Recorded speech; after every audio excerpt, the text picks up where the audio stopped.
This is an extraordinary scientific development in the field of behavioural science for a number of reasons.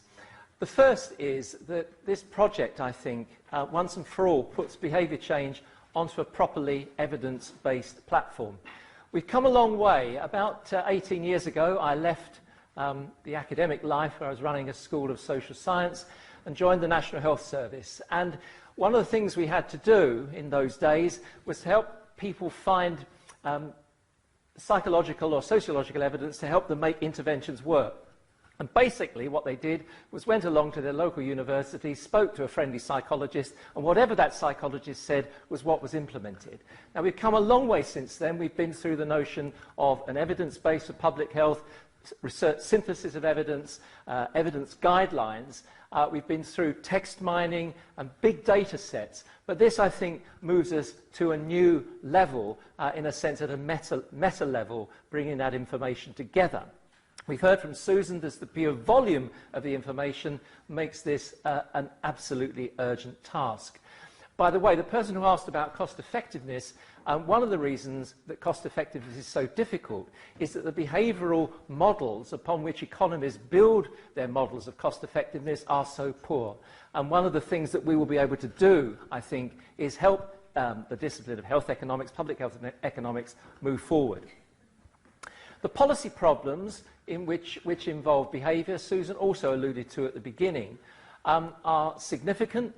Yet if you look across the panoply of policies being pursued by our government, by government north of the border, across the Irish Sea and across Europe, the degree to which it is evidence-informed about the behaviour change is extremely limited. It is still a matter of picking your theory and putting it into practice. This will be a step towards moving us away from that kind of approach.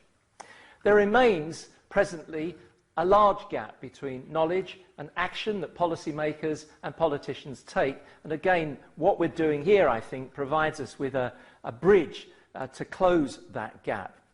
And perhaps for me, one of the most important things, we might at last begin to supersede the dogmas of common sense in policy making relating to behaviour change, which so run through as a unified stream of policy presently and in the past.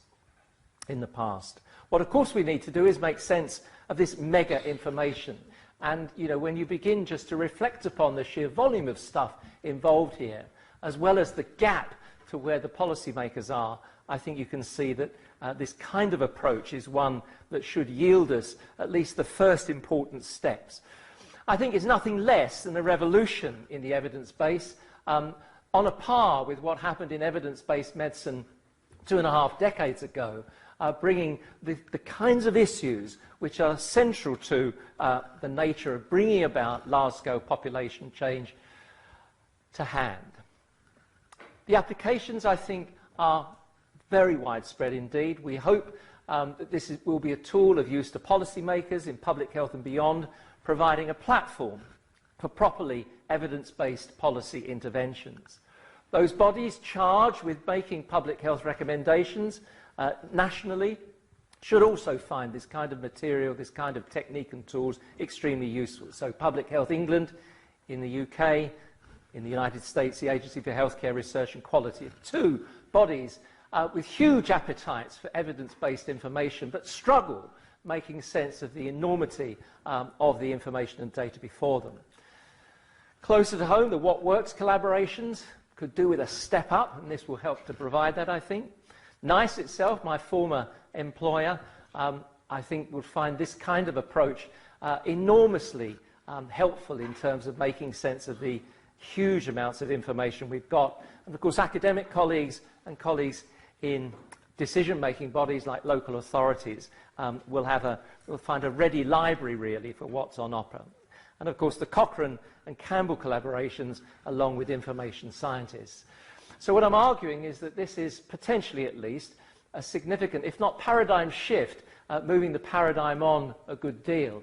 And I think we should enjoy the celebration as we do so of this important step, and actually to congratulate Wellcome in having the courage to fund something like this, which when we first started talking about it about 4 or 5 years ago, I think, Susan, people thought we were completely crazy. I don't think it's crazy, and I think it's something that, well, at least in 4 years' time, we'll see if my chiliastic kind of predictions are on the button or not. Thank you.